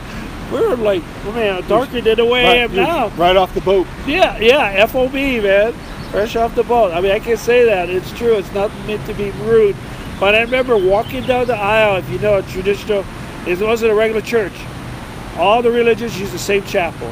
Yeah. So you had one aisle going down the center up to the pew or the pulpit. But I remember we got there a little bit late. Everybody started. They were singing the opening hymn. Bishop Rank over there, the whole bit, or the branch president. We're walking down the aisle. My dad, you look at my dad back then, yeah, he's black. He's a black man with a little Asian woman. So you know that connotation with the Army especially. Oh gosh. Oh yeah. Yeah. Anyway, so we're walking down, we get the back row. Not because we did that. They could have sat anywhere they wanted to. Yes. They just happened to want to sit there. Yeah, in the back row. But my dad, we moved in, my mom and like that, but my dad kept walking further. He goes like this. So we went to the front row where everybody else good for your dad, man. Oh, gee, he's got titanium nuts. We are here, and you're going to know about it. And we walk in, and he goes, oh, no joke, all white people, which is okay. To me, I thought it was interesting because a lot of the white girls, they look cute. I was a teenager, very young, 13. But we went, it was sat, it was lined up the front row. Looked, and we went over there looking. Behind us, there was a family, just their eyes were real big, but he handed us a hymn book and said, pointing at, this is the song we're singing. My dad goes, thank you. The bishop looked down, the bishop went, we looked at each other. Anyways, through the whole time, the meeting was great, but whoever was giving talks, they kept looking down at us, trying to figure out. Is that okay? Did I offend you? Yeah. Is that okay? Is that okay? Is this the brand new conference? I'm not sure how to. Is the conference? Did I say something wrong? You're okay? Afterwards, no joke. Everybody, you get up. It's funny how Mormon LDS, members, they can't wait to leave, but it's this time to leave. They stand around and talk to each other in the foyer. And so we're standing in the aisle, and we get up. My mom's feeling uncomfortable because all the women looking at her. My dad stands up. The bishop stands up on the pulpit, goes like this. He goes up there, and he gives him the biggest hug in the world. Bishop Sessions was his name. And Dad says he's talking like this to my dad, and we're looking there, and my mom said, we'd like to go home now, So my dad comes out, we walk out, and my mom's doing this to everybody as we walk through the crowd. I notice you, you notice me, don't talk to me. Don't talk to me. I have a casserole at home. I'm waiting on it. Gotta go. And something's gonna burn. Our rice. The rice is gonna burn. Gotta get home. I love rice. Okay, it's not a racist thing. I love rice. I love rice too. I love rice. White rice, not brown rice. I love white rice. I love white rice too. That's why I'm diabetic. Yeah. I got a story on that, but it's too long for this one. Anyways, but finally, guess what, folks? Guess what, Randy? What's that? They're redoing the presidency for the branch. Yeah. Guess who became second counselor? My dad. That's awesome. What is it? All those who raised their right hand? Whoa, it was really slow. That's But funny. there was a family across the aisle from us. Say, oh boy, don't make it like it's. Yes, we are. Look. I'm all for this. I'm all for this. Yes, yeah. Somebody recording this? Somebody get a Take a Polaroid. I'm all for this. I'm good with this. Everybody see it? Yeah. So, and they were the family who generates. There's always a family that everybody has the advice from. The family, the couple that knows everything in the ward, in the branch, in the stake, Yes, amen is what he said. And my dad goes, okay. Bishop Sessions, yeah. Well, it seems. I mean, I think president. I think some white people. Oh yeah. They want to prove that we're not racist. Yeah.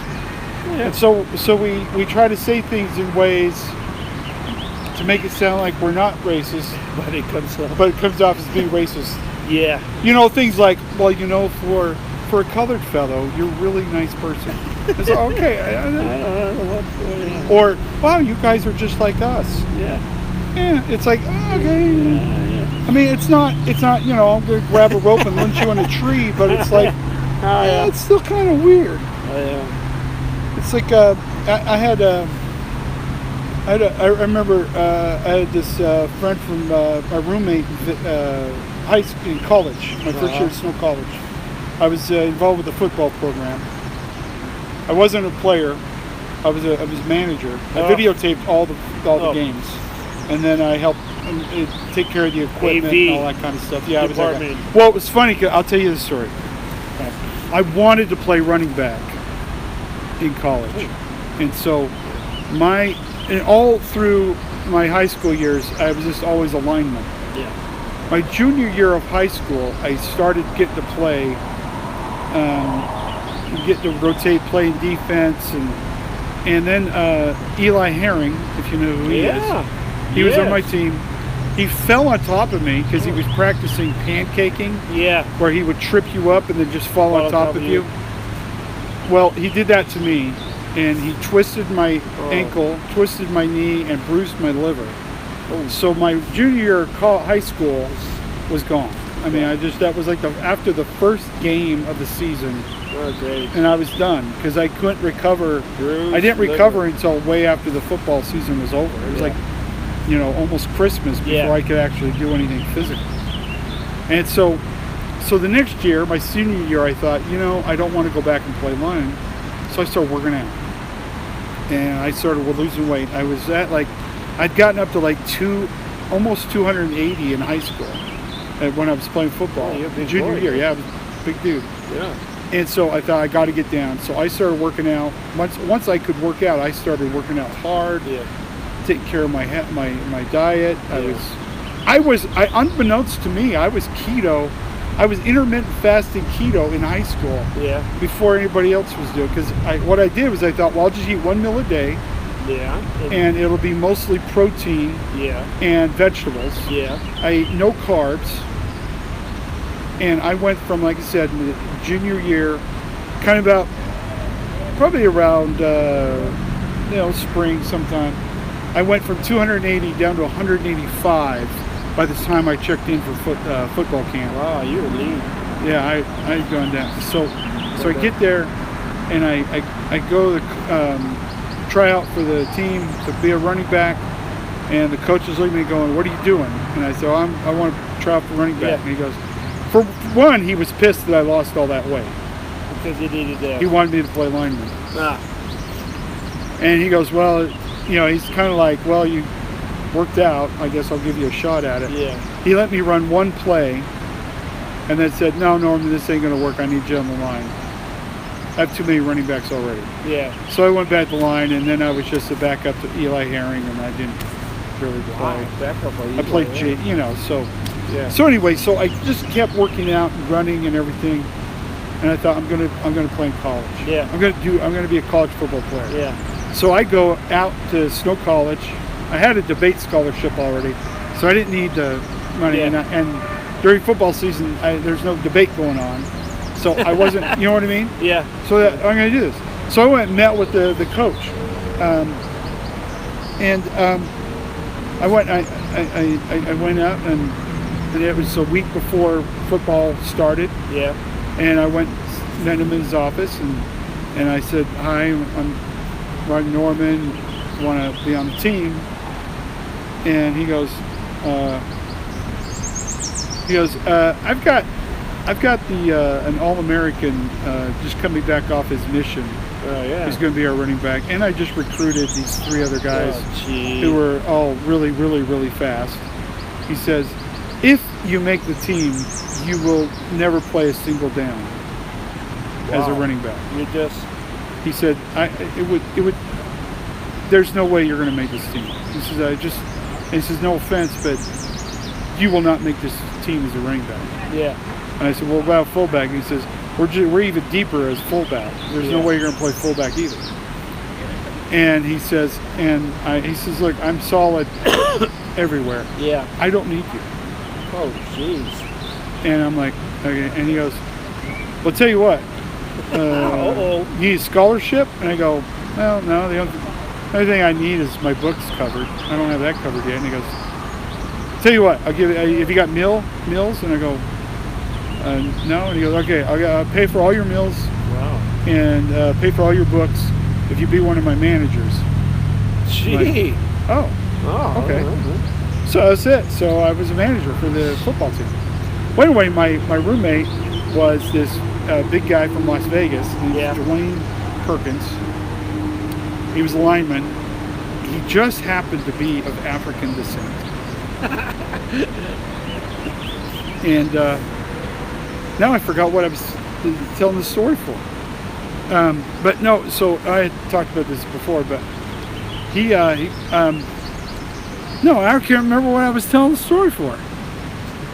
What was I telling the story for? How you? Don't ask me. I've been listening really solid, but I said, okay. No, what were we talking about before? Folks, this is what what happens when you get old. This is. Yeah. Well, anyway, so we were good friends, and we hang out all the time. And he got me into dance. Dance was good, because he was really sweet on this cute little white girl. Yeah. And she was into dance, so he joined the dance class. That's what happened to us, man. That's why we do certain things. That's what we do. And it's so not because we want to. Yeah. So he taught me into joining the dance class. Yeah. And then I went there, and they offered me a scholarship in dance, full ride. Gosh, where? Because I was a guy. They needed guys. Oh yeah, of course. So. Well, that's going to bug me. Why I started telling a story? I know we was talking about. I mean, we're going somewhere. Yeah. But anyway. Now, my brother got recruited. I'm going to really find out that when you talk about football, it was an open recruit thing. He said, "You make it. If not, go home." And it was for BYU. It was this guy not a running back, tight end. That's it. And he was fast. They called him Crazy Legs. And my brother was fast. And I think the reason why he was older than me, and he was one of the few Polynesians that opened invitation to come to Brigham Young University because he was that good, but he wasn't that disciplined. See, I think I came into a time when a lot of Polynesian guys were not really that disciplined enough, and I'm saying this is a general thing, not specific, okay? Why am I doing that? I just try to say I'm not responsible for what I'm about to say, is that he went and it was during the winter time. And see, we did. You young polys who come here now are lucky because I did a paper when I was going to the U about seasonal depression. About why is it that when we come to in the summertime, we're like happy as a lark. I mean, I think everybody, but when you come here, people are still happy. But as a Polynesian coming from the islands, you get so depressed. Then he was talking about all this research, okay, blah, blah. Anyways, because of that, my brother got involved with a lot of stuff that the undercoat system. And there was one where I had to go, not me, but his friend had to go and find out where he's at because he's face down in a snow bank or something like that on the campus of BYU because a girl just kicked him out of her room. What a ding dong, Yeah, you're not supposed to be in a room after hours, especially. So, and he was drunk. The fire water. Yeah. But anyways, but I'm fortunate enough I came at a time where, everything was really exciting, how the beginning of not just going back to stand-up comedy, but how it was affecting Utah. It's awesome. I really, tell you the truth, I wish I was back then. What I know now, that type of thing. But I wish at times, how I want to put it, it's just that it's like that back then. I mean, it was just like a first time on a first date, Comedy was just unreal. It was all out there. It was really a wonderful world, because to tell you the truth, nobody knew what they were doing, but it was okay. It's like, you're good, I mean, weren't you? Like, I'm not saying you weren't good. I don't think I was good back then, but I was getting gigs to come down to Los Angeles. I was going, I'm like, wow. And then I try to think about how it is now compared to back then. But not happen. Well, it's such a crapshoot now. Yeah, I mean, you could literally just make a stupid TikTok video. Yeah, it goes viral, and now all of a sudden people will pay to come and see you perform anyway. Yeah, and yet there's other comics who have been doing it for years. Yep. Who get nothing, who go nowhere. Nobody books them for anything. They'll go and do shows, and they kill, and everybody's like, "Oh, this guy's really funny," but they book everybody else instead. I'm just going to say it. That's why I say, how we say there's a lot of comics. Some of them are not really, and I'm not the judgment guy, but I look at it, and what irritates me is that they've been doing it for a few months or something like that, and they said they're a comedian now. They don't stamp me a comedian. Stamp me, And I said for years, and you want to go, oh yeah, but then I realized, no, I need to look back at myself and improve myself or get in the game, If I don't want to know, okay, fine. I don't have to say, well, back in the day when I was in the theaters doing, yeah. I was going to talk about my TV interview with Bruce Lindsay at Channel 5. Oh, yes. You'd mentioned that earlier. Okay. I've got raw footage. They gave me all the footage of the interview and sitting around. Is it on videotape? Yeah, it's not a VHS. It's on a... Beta? Yeah, one of those big studio cameras when they used to have the... the beta cameras, I bet. Yeah, I still got it. They gave it all to me. They said, no, we're going to give this to you. Well, you want to get that converted to digital. I know. I want to see it. All I could remember is this. Well, is that I get asked when I was doing my comedy, I guess you would say doing my thing at the Man Theaters. At the time was Man Theaters. At the cinema, whatever. But Man Theaters, I got called to say, hey, the guys want to do Channel 5, wants to interview you. And I thought, oh, okay, just an interview. Sitting like this. Okay, how did you start comedy? No. They want to do more than that. They want you to come on down to the studio. They got it all set up. It's for like one of those today, upcoming or whatever. I go, okay. And I was pretty excited. But they said, bring all your stuff, dress like how you are in the theaters or like that with my whole deal. I go, okay. So, and you're going to be interviewed by Bruce Lindsay. No way, the #1 anchor guy back then at KSL. He's a big deal. Bruce Lindsay. Bruce Lindsay. When I was waiting for him, I was in a makeup room getting makeup done, and I kept telling the lady, you don't need to put makeup on me, because she did look at me and goes, you know what, you got beautiful color. I love your color. No, we don't need to do anything. Just a stamp. Thank you. Put a little bit of powder, take the shine off your face. I did have hair. It wasn't like this. I had hair. And then she said, well, spray your hair so it stays. And okay. And then she was talking to me.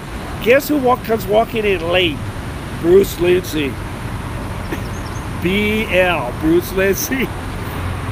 #1. And you know what? You knew he somehow woke up late because he hacked his face. His face had all these pieces of tissue, toilet paper, where he cut his. Really? Yeah. He looked like.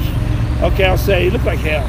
Anyways, not like Bruce Lindsay. You see him as the #1 anchor guy on KSL News. He sits down. He says, "Hurry! I got to do this interview with some guy, some joker is coming in, and la la la." And they go, and I was like a chair away from him. And I leaned over and goes, "Hi, Bruce. Can I call you Bruce?" He goes, "Who are you?" I said, "I'm the joker." And then you're gonna hit him. He goes. So he ignores me, and they're doing the whole thing, telling him, he's demanding, hey, I need to gotta cover up these cuts. Because, Bruce, why did you hack up your face? I said, never mind, I think, whatever, blah, blah. So, finally, they tell me go in the green room and watch the initial news and like that before your time to come on. Then they show him, commercial break, and then he go up to the studio, he sits in a chair, and then there's another chair, and it's basically a white background, And then he goes, okay, he's trying to read some stuff to himself. He says, how do I look? I look good? How's this? Well, Bruce, you still got that. You ever watch Mary Tyler Moore with Ted? Paper. Yeah, Ted, that news anchor guy. Well, he was acting like that just about it. Anyways. He puts it out. I'll get to the story part. Anyways, so he takes it off, he throws it away, sits there, and he goes, how does this guy want to be introduced? And I said, well, I wrote it down, He's looking around. Finally, they said, okay, you'll be on the air. Okay, get EK out of the green room. I get up there. No, yeah, it was EK. I went in the wings. He says, okay, when you say Alexis or Fernandez was the gal, she said, oh, by the way, this is all of us. And all of them go like this. He said, we want you to screw at him so bad because he's trying to look like he's all that great. We're going to tape it. And also, so when you can do it for evening, we'll edit the thing. But if not, if it goes over well, this is it. I go, okay. So, yeah, I want you to really mess with him. Okay, so I'm going to. So finally he goes, there's a guy in the scene, in our local scene that's very funny. He's, I guess he's a comedian, I'm not sure. And it was pretty insulting. I thought, you're going to get this. It's always a fun way to introduce somebody who's funny. Well, yeah, well, he thinks he's funny. So everybody give it up for EK. How do you say his last name? He's saying it off the wings, and we're live. And I'm like, it's Kapoo. Kapoo? Okay, anyways, everybody, EK. And that's what I did. And that's why I remember, but I came on with the cart, popcorn and everything.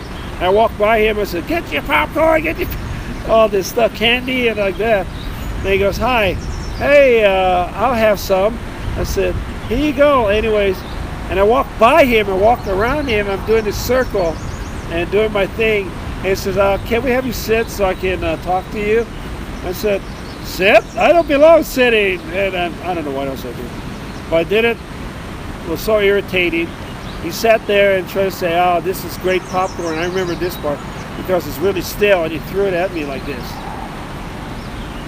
And I said, oh my gosh, who's going to sweep this up? Hey, call the manager. Who is this guy? What's your name? Bruce Lindsay. Okay, Brucey. Anyways, that was my claim for fame on TV, but went on and on. Everybody, the crew was laughing so hard you could hear it. They picked it up on the mic, and the guy with the boom came down and said, hey, is this on? Is this on? He comes back out, like, okay, good. And I can't remember the whole thing, what happened, but Bruce Lindsay was so pissed, you know.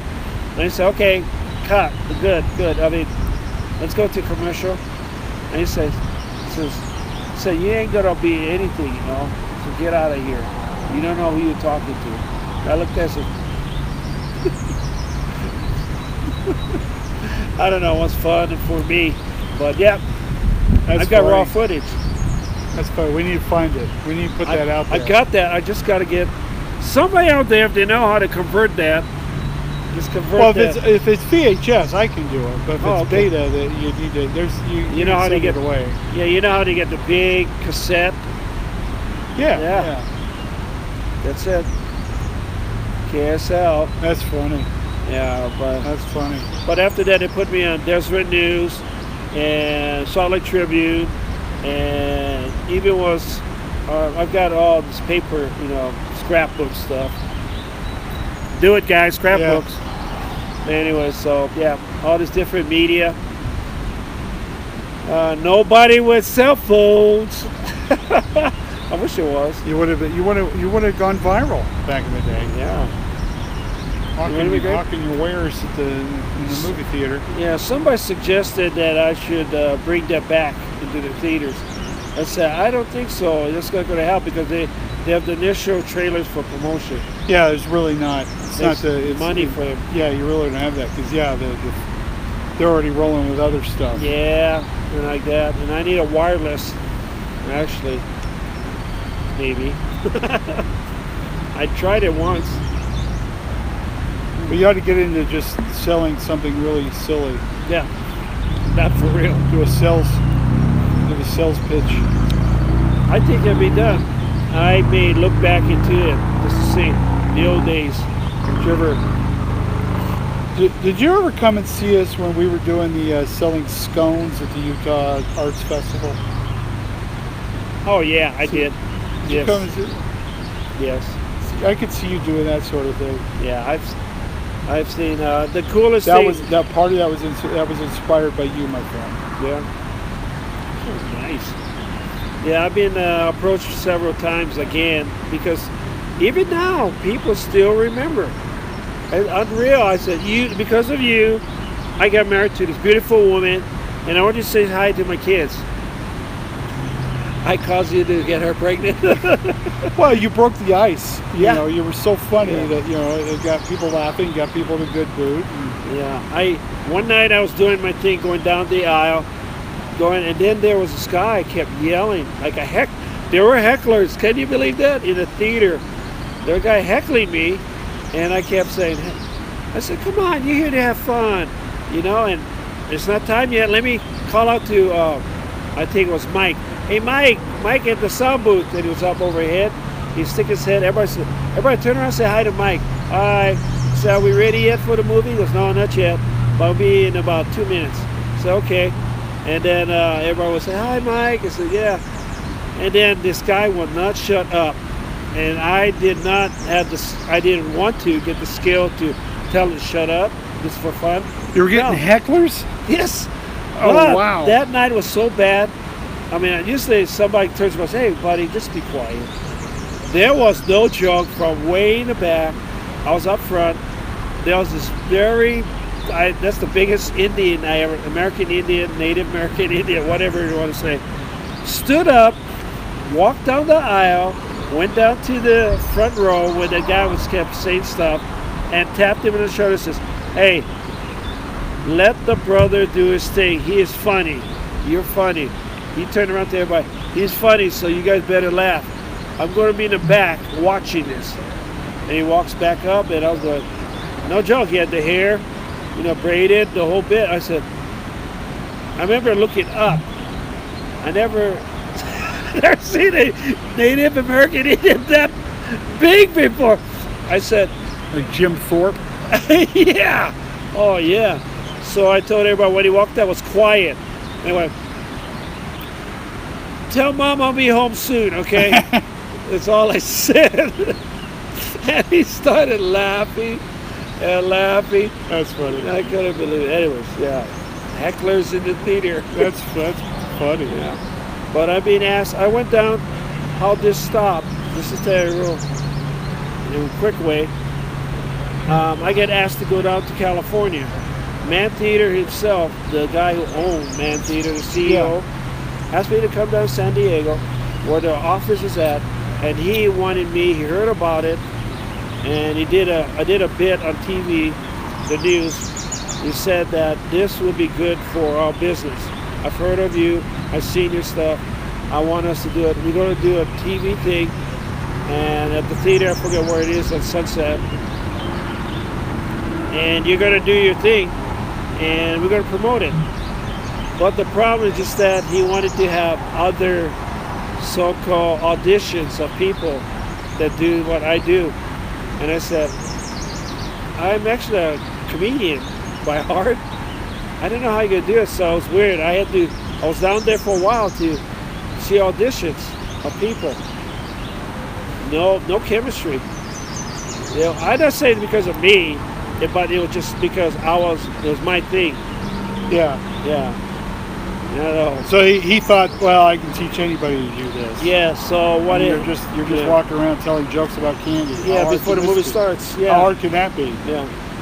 And it didn't work. We tried it for one weekend, and he said he failed it. In fact, some people said, expletive, get the expletive or whatever. Movie started, get the hell. And I was sitting in the back watching this. Guys go in, the best. He said was the best guy. He said, hey, I used to go to stand-up comedy or open mic. I do comedy. Hey, what I'm talking about. Yeah. How hard can this be? Here we go. Hey, and he wasn't. You know how when you get in the beginning, guys, when you first start doing open mic, jokes aren't going over. So what do you tell the crowd? Mistake. Not only that, he started getting quieter and quieter. Then he goes, F this, and he walked out of the theater. So I said, hey, can I try my hand at it?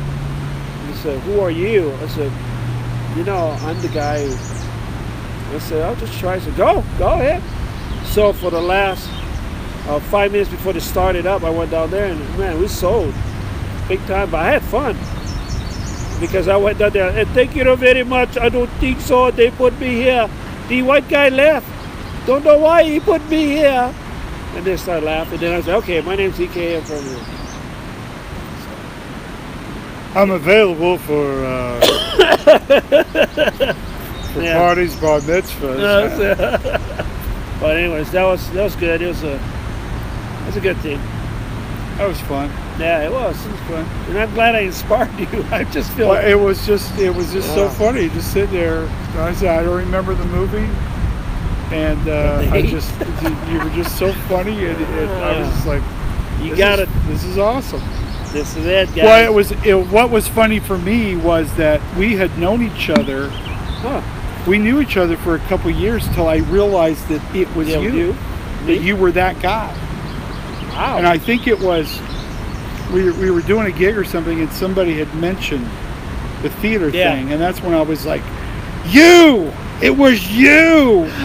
And then I told you the story. I know. I remember that time when you said it. Yeah, what did I do? I said, no, you were in the theaters, and I was there on a date, and you broke the ice for me. I kind of remember that way. Well, yeah, it was just so fun. I was just like, this is awesome. Well, it's good, but it's rough, guys. Rough. It's rough, But you always look back and say, okay. But you gotta love it. You don't love what you're doing, don't do it, because your passion won't be there. It won't take you for the long run. Yeah. Look, there's still plenty in this world to be happy about. There's still good people doing good things. You could still, in spite of everything, you could still be happy and make other people happy. and just enjoy your life. Yeah, you just It gotta. comes down to it. Yeah, just gotta look at your priority. See, you can see we're talking like to older or veterans. I would like to call us veterans of life and stand up, of course. You know, because we understand that. But when you're young, when you want to, well, anyways, I can go. I don't want to sound like that. Yeah, I remember when I first came to the United States. Yeah, in the United States, I came to the United States looking for fame and fortune. I'll never forget the day that we got hot and cold running water into the house. It was a glorious day. I'm trying to think of what was the. I remember thinking how glorious it was that I was alive when the microwave oven was introduced. I thought that was amazing. I remember when my dad bought one. Yeah. And it was the radar rage. Radar rage. Yeah, that's what they called it. Well, and everybody would like put the food in it and then start it and then run into the other room. like it was getting an X-ray at the hospital. Oh, that's funny. Remember that? That is like, funny. We don't know. And then the first time when you find out, you know, you put a metal piece in it.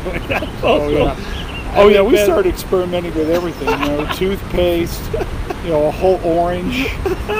Peeps. We used to put peeps in there. Yeah, I watch that, but that was beautiful display, fireworks, and got in trouble with my father because we didn't know. Well, you put the handle Jiffy Pop with the handle. Oh no! You put that in. Yeah, that was fun. Yeah. I was gonna say just a bowl of soup with left a spoon in it. That's all. Yeah, that kind of thing. I know. That's why I think for us, what we're talking about all this time, is that people gotta realize, hey, life is still gonna go. We just gotta look at the times that we have and make the best. I mean, it's not make the best of it. No, it's not that bad. We just gotta start thinking as a people. Well, we really need to stop fighting with each other. Yeah, we need to listen to each other, and we need to find. We have problems. Yeah. We need to find solutions. I mean, look how different. It's the beard. You know, I gotta tell everybody out there if they're listening or whenever you're gonna see his broadcast again. When Rodney started doing the beard thing, I just went, okay, cool. It looks like, you know, how much Sigmund Freud when it had the small, short run the hair. Still, yeah, he didn't let the hair go. But then when he started doing it, he started to look like the crazy man on the corner of the corner of the street. The world is ending. The Lord will be here soon. He ends here. Yeah. He ends here. Yeah, and then I went, after I watched you do a couple of these shows, I went, I like that. Because, be honest, right? You're saying, being a white comedian is tough. So I have to find an edge. That it. I think that's good. You gotta do something to be different than everybody else. Yeah, I mean, look at me. You know, fortunate enough not. We're starting to get to the point, there's so many minority or colored, people of color, comedians. I'm like, which is good. Yeah, it's good. Yeah. I'm glad that you have competition. I'm glad that they're getting out there. Yeah, it used to be like bang, because I was even asked for. You talk about BET. You were asked for audition. Okay, I was asked to be a Def Jam, comedy Def Jam. Oh, yeah, wow, I got a card cool. still from the manager. Yeah, but Russell Simmons. Yeah. Actually, he had a manager, Steve. He was like a recruiter or going around. Yeah, but it was the Russell Simmons. Yeah. And he came, and one night when I was doing my theater thing, no joke, he stepped up and went, hey, if you're ever interested, you're funny. We don't have any so-called Polynesian. You familiar with comedy Def Jam? I said, oh yeah, I watch it all the time. I know. He says, but it's all black. He goes, yeah, it's supposed to be people of color. But we had one Asian guy, I think, but I think you'd be great. So come on down. Oh, wow. Yeah, blah, blah, blah, and all that. But you know what? I mean, this is a little secret that was hiding, but I'm gonna bring it up about getting down there. It's just that family got in the way. But there's a kind of a, that's why I have a second marriage. No, well, yeah, but there was a lot of other things. But hey, I'm not saying that was good or bad. I'm just saying, hey, things in our life happens. You gotta go with it. But imagine me, a county Def Jam. I don't know, because I pretty much don't swear. I mean, not like the brothers, you know.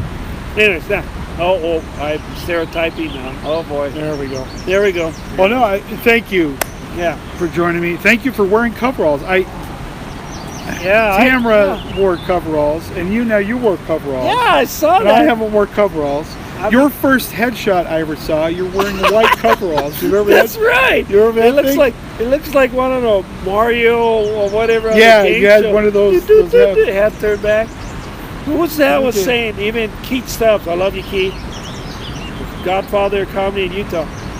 He was saying he even had pictures. He got pictures of me in his club, the men's club, of me my first headshot when I was doing comedy over there, big time. I went. He goes, I gotta show you this. He comes over. Come here. Look up there. I go, yeah. He says, yeah, baby.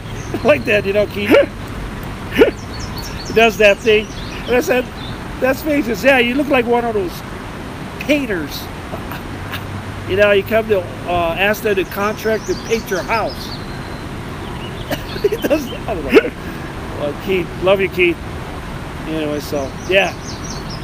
Oh, that's funny. But this is representative of for you, and also, hey, life's good. Cool. I think it's now, if you're going to be interviewed by me, you have to wear coveralls. Yeah, you I have think to. it's the thing. You have to. No, I've had these coveralls for how many years? But yeah, okay. Love 'em. Thanks. Thanks, buddy. Love you, Hey, brother. brother. Thank you so much, man. Yeah, we are shaking hands, okay? We are. We're going to hug Yeah. it out here in a minute. But Yeah. thank you for joining us. Share, like, Yeah, please. go to my page, like everything. I've got a video that hit over 50,000 views. Yeah? Yeah, it's got like 1,000 shares. Go check Nice. that out. Anyway, Nice. thank you for being here, and we will see you all another time. Aloha. If I can figure out how to turn this off.